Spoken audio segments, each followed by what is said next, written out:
Example 4 of the disk method. In this problem we have y equals x minus x squared. I'm going to put this in my calculator here. X minus x squared. Just so I get an idea what this thing looks like. So I'm going to hit graph. I don't like this window, so I'm going to change my window. I need more of the negative values here, so I'm going to go like negative 3. Wow. The x-axis, and it's going about the x-axis. When I look at this window, my y, I don't need to go very high on the y value at all. It's just this very little piece right there. I don't know if you can see that very well. It's just above my fingertip there. That's all that we're going to be revolving about the x-axis. That's just a little thing. Now, I could use the calculator. I can go and find my zeros there. However, as I'm looking at this original function, that would be really simple to factor.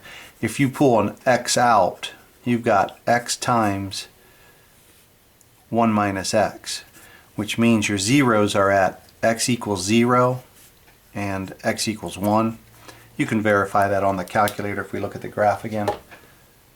That is the values that it's crossing at. So when I look at this crude drawing,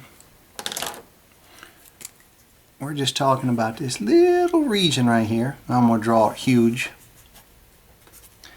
And I'm defining my radius because I'm going about the x-axis.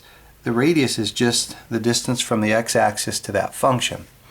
So I should be able to say that my volume is equal to the integral from x equals 0 to x equals 1 pi, take the original function, which is x minus x squared, square it, because that's what this curve here is, and throw a dx on it.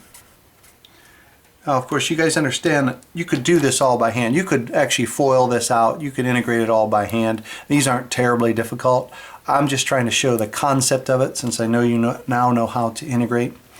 And so, as I put this in my calculator, simply go to my calculator, go to y equal. I'm going to insert a pi, put parentheses around the original function, and square it. Now when I graph this, this now represents the volume. And so I can do my second calc, option 7, and tell it to start at 1. Oh, I did that backwards there. Second calc, option 7, start at 0 and end at 1. And that gives me an answer of 0.105 units cubed, which doesn't really scare me because I said it's such a small little region. When you look at that original graph, it's such a small little region that's being revolved. It doesn't surprise me that the volume is very small. And so here's our fourth example of the disk method for solids of revolution. Simply take pi r squared dx.